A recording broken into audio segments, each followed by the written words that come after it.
네, 안녕하세요, 여러분. 오늘은 제가 먹는 비타민을 보여드릴 거예요. 그건 순전히 제가 개인적으로 먹는 비타민이니까 여러분에게 드시라고 말씀드리는 거는 절대 아니에요. 가장 중요하게 생각하는 게 칼슘, 마그네슘이에요. 마그네슘을 따로 섭취하는 게 좋다라고 얘기를 들어서 칼슘, 마그네슘을 다 먹으면 칼슘과 마그네슘을 따로 먹을 생각이에요. 일일 권장량이 2알이에요. 칼슘, 마그네슘을 꼭 챙겨 먹기 시작한 지 오래됐어요. 며칠 동안 육체적으로 힘든 일을 한 적이 있어요. 저는 그런 장면을 처음 봤어요.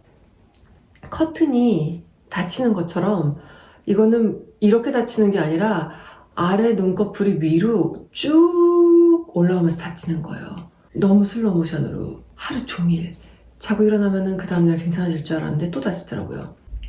그래서 마그네슘, 칼슘을 집중적으로 한 달을 먹었더니 그 증상이 없어지더라고요.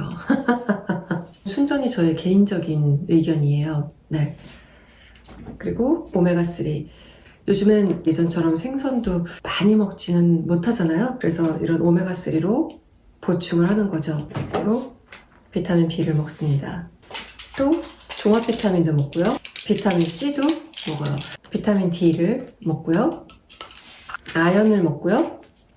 슈퍼바이오틱스 선물 받았거든요. 추석 때 받았다. 네, 모든 게 다 편해졌어요. 슈퍼바이오틱스를 먹으니까. 그리고 홍삼.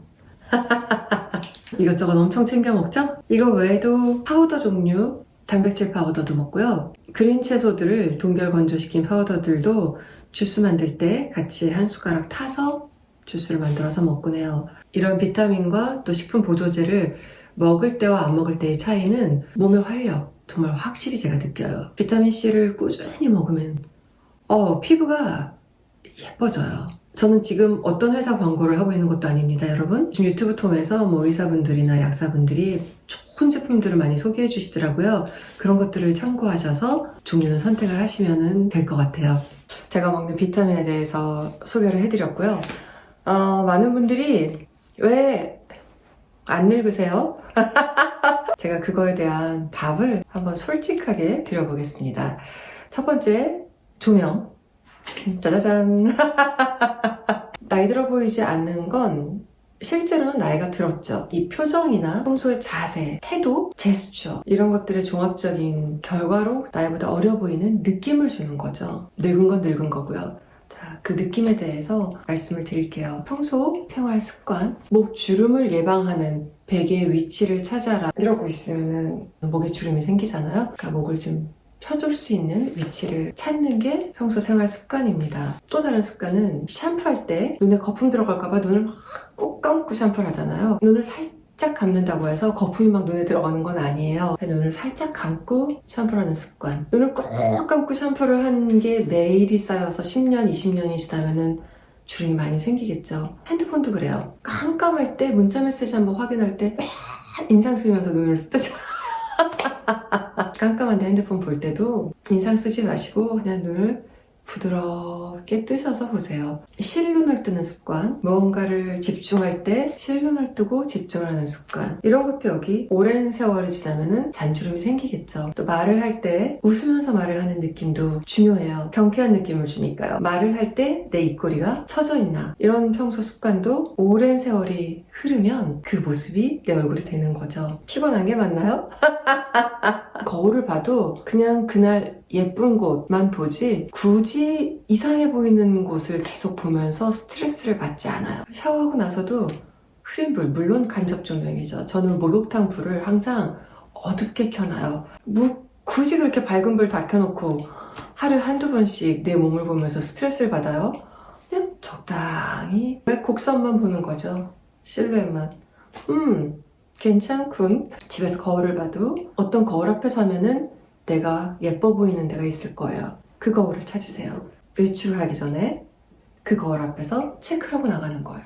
예뻐 보이는 거울 앞이니까 당당하게 나갈 수 있는 거예요. 이런 거 많이 신경 쓰잖아요. 오늘 조금 부었네. 오늘 왜 이렇게 여기가 꺼져 보여. 오늘 여기 뾰루지 났어. 오늘 진짜 한 달 중에서 제일 못생겨 보이는 날이야. 우리를 만나는 사람들은 나만 느끼는 거지 나의 그런 작은 변화들에 대해서 그렇게 캐치를 못할 거예요. 미팅을 하거나 무슨 만남이 있을 때 그 사람한테서 빛을 이끌어내는 건 내 안에 있는 내면의 자신감. 화장이 좀 잘 받아서 다른 날보다 예뻐 보이면 당연히 자신감 넘치겠죠. 네, 바로 그런 자신감을 집에서 출발할 때 예뻐 보이는 거울이 주는 거예요. 유튜브 시작하기 전에 했던 메모들이에요. 발 뒤꿈치 각질 제거를 하는 법, 집 청소하는 법, 명상법, 이런 글도 써놨네요. 나이가 들어간다는 것, 눈동자가 늙어간다. 눈 안이 쪼글쪼글해진다. 해결책은 눈을 비비지 말아라. 과도하게 화장을 지우지 말아라. 나이가 들어가는 거를 막을 순 없죠. 네. 근데 생활 습관으로 잔주름들은 늦출 수 있다고 봐요. 나이가 들면은 눈 밖에만 주름이 생기는 게 아니라 눈 안에 점막도 쪼글쪼글해져요. 눈을 많이 비비면 당연히 안 비비는 사람들보다는 점막이 쪼글쪼글해지겠죠. 그리고 화장도 뭐 깔끔하게 지운다고 눈을 지나치게 많이 비비면서 화장을 지우면 오히려 그 주변 피부가 약해져서 주름이 쉽게 생기는 피부로 바뀔 것 같아요. 그런 작은 생활 습관들이 하나하나 쌓여서 10년 뒤, 20년 뒤가 되는 거잖아요. 10년 뒤가 상당히 멀 것 같지만요.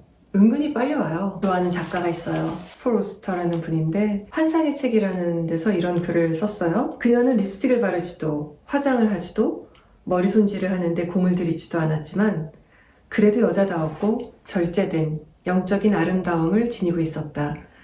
그녀를 계속 바라보는 사이 나는 그녀가 정신력으로 결국은 육체를 지배하게 된 그런 보기 드문 사람들 중에 하나임을 알아차리기 시작했다. 노령도 그런 사람들을 약화시키지는 못한다. 육신을 늙게 할 수 있을지는 몰라도 본연의 모습은 바꿀 수 없다. 그런 사람들은 나이가 더 들면 들수록 더 완벽하고 분명하게 자신을 구현한다. 포로스터가 어떤 분을 만나서 이런 글을 썼는지는 모르겠지만 그런 여성분들이 제 롤 모델입니다. 저도 그렇게 늙고 싶어요. 생활 속의 이 작은 습관들이 사실은 먼 미래를 바꾸는 거라고 생각을 해요. 멍 때릴 때 무슨 표정 짓나?